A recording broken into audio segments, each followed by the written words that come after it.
E me preocupa muito, né? A gente questiona isso diversas vezes dentro do Conselho, né? Aproveito a presença do vereador Anderson Goggi. Também queria perguntar, né, para a Comissão de Cultura, Armandinho e Duda Brasil, que eu acho que não estão aqui, mas... E André, né? Aproveitar que bom que o André está aqui também.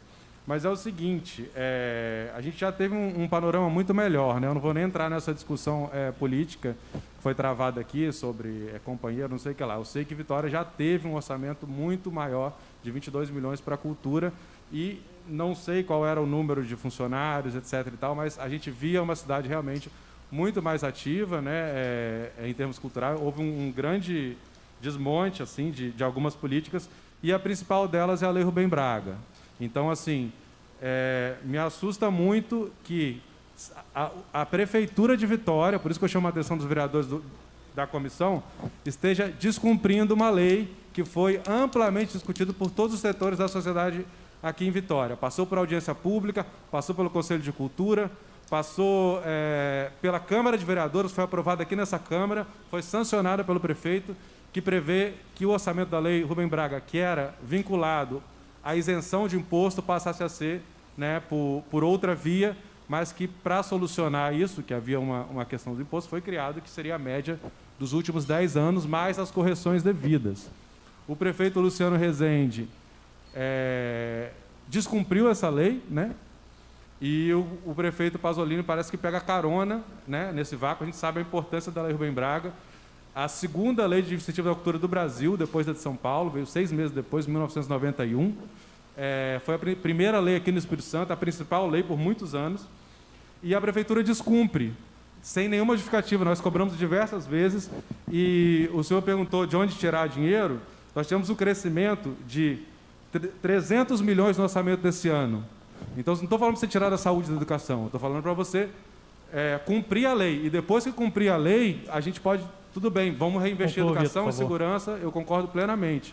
Mas primeiro a gente tem que cumprir essa lei que é um acúmulo da discussão da sociedade aqui de Vitória e sociedade capixaba. Você está reclamando da legalidade. Você sabia que quase ninguém prestou conta do dinheiro que recebeu de 2015 até hoje, não cumprindo a lei? Você sabia que tem dinheiro da lei esperando o cumprimento daqueles que pegaram o recurso e não prestaram conta?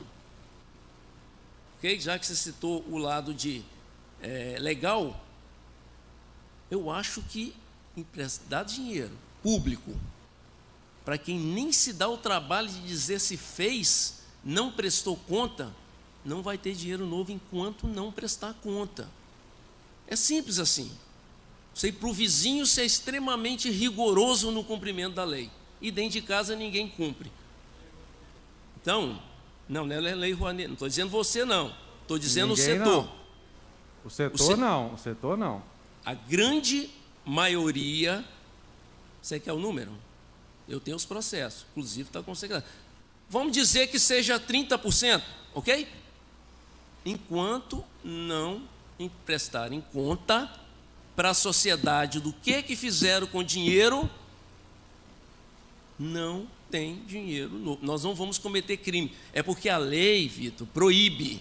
Não é uma deferência do secretário nem do prefeito. A lei estabelece que prestador de serviço inadimplente é vedado a concessão de novos, ok? Então, eu já pedi, já conversamos com o secretário, ele já chamou todo mundo, estamos com disposição, estou fazendo para você ver, nós estamos alterando a lei da forma de prestação de conta para facilitar dentro da lei, porque o que tem lá é aquele negócio, parece que quem fez queria dar o dinheiro e falou assim, agora não precisa dar mais, que esse cara não consegue prestar conta, ok? De tanto detalhe que tem inútil. Então nós estamos refazendo isso, em breve vai estar na rua, para quê? Para facilitar o processo de prestação de conta. Se eu contrato um teatro, o que eu preciso saber? Se o teatro foi feito, ponto. Se a nota fiscal tinha 3 carimbos, tinha 4 carimbos, isso... Okay? Então, é nesse sentido, Vitor, nós não estamos contra o pessoal da cultura, nós entendemos a cultura como uma ferramenta de desenvolvimento. Não existe nação desenvolvida que não tenha uma posição cultural forte. Agora, tudo tem o seu tempo. Aí nós temos que remar juntos. Então, todo mundo tem que prestar conta? Tem. Aí eu fui perguntar, não, mas é uma cultura que, né, o pessoal... Olha, eu vi realmente que o processo de prestação de conta é penoso, desnecessário. Parece que quem fez é porque não queria dar o dinheiro de novo. Ok? Então, nós estamos fazendo o quê? Simplificando todo esse processo. No mesmo raciocínio nosso de que aquele que trabalha mais tem que receber mais, não é aquele que trabalha menos receber menos, não. Ele tem que continuar recebendo o que ele já recebe.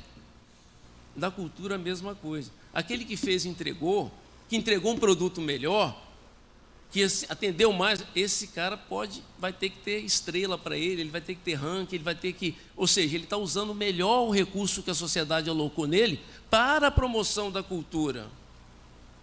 Essa é a mentalidade. E eu acho que se a gente trabalhar nessa linha, nós vamos trabalhar, reduzir. Ninguém me pediu não, tá?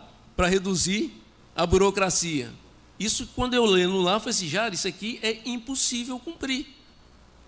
Então, eu mesmo, junto com a secretária lá de Ação Social, junto com o secretário, estamos revisando para fazer uma coisa simples. Dentro do objetivo, eu contratei o quê, entregou o quê? Lógico que nós temos um órgão controlador chamado Tribunal de Contas. Então, o nosso teto de simplificação é a exigência ali. Mas quando você olha a lei hoje, olha o regulador, nós somos 10 vezes mais exigentes do que eu. E não faz sentido. Então, assim, é muito mais fácil ter a cultura próxima, as pessoas que promovem a cultura próxima, fazendo um trabalho de entrega para a sociedade bacana, do que efetivamente a gente ficar brigando com o meio termo, chegar nesse cúmulo, ter dinheiro e está lá todo mundo inadimplente, né, no processo. Então, é nessa linha que a gente vai estar trabalhando, né? Obrigado, secretário, pela resposta. Mas eu acho assim, nós falamos de coisas diferentes, né? Uma coisa é a obrigação do Estado com a legislação, outra coisa é a obrigação do cidadão para com o Estado e a legislação, na qual quem descumpre, né, perante o Estado tem que responder. O senhor mesmo já deu a resposta, ele tem que enfrentar as penalidades previstas em lei. Não penalizar toda a classe, todo o setor, por algumas pessoas que não cumpriram. Isso eu acho que é uma premissa super básica. Então, o que a gestão anterior e essa gestão continuam fazendo é tentar criminalizar a cultura, né, por meio de, enfim, a partir daí, né? Ou seja, reduzir o recurso a partir dessa ideia que não está correta, né? Então, a minha pergunta é exatamente por que com 30 anos, né, no ano de 30 anos do edital, a Prefeitura não lançou edital próprio esse ano. A previsão orçamentária em 2019 era de 2,6 milhões, a proposta esse ano não foi lançado, no ano que vem vai ser lançado 1 milhão. Esse ano teve questões que foram jogadas para a gestão passada, mas para o ano que vem não tem esse argumento.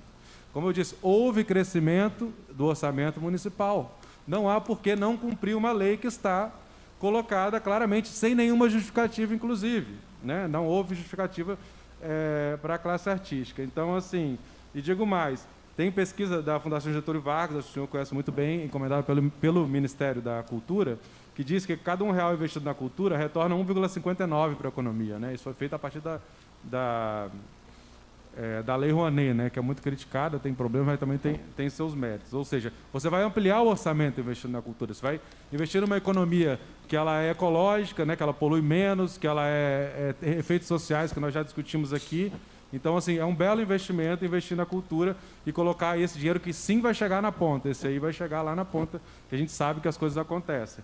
Então, assim, nós estamos falando de uma parcela bem pequena do orçamento, nós estamos falando de 0,4% do orçamento para a cultura, o que é muito pouco. A gente sabe que pelo menos 1%, né, é o que se discute em lugares avançados. Assim. E aí a gente tem essa queda e assim, acaba sendo um discurso, né, falar que tudo é da educação e tal, não. A gente sabe o papel de orçamento, nós conhecemos como funciona o orçamento.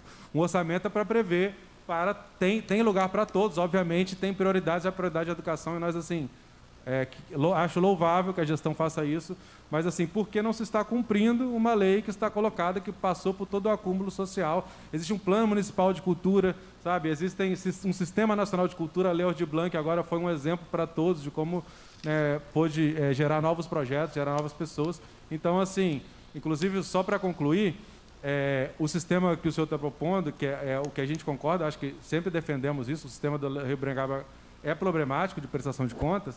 Esse sistema que o senhor está propondo, que é mais ou menos o que se aplica na Secretaria Estadual de Cultura, ele é excelente. Você pode perguntar aí para talvez o secretário Fabrício Noronha, secretário estadual, ele vai te dizer que a inadimplência, a Secult já apresentou esse dado, é ínfima, é de 2%, algo assim, e essas pessoas têm que responder perante a lei.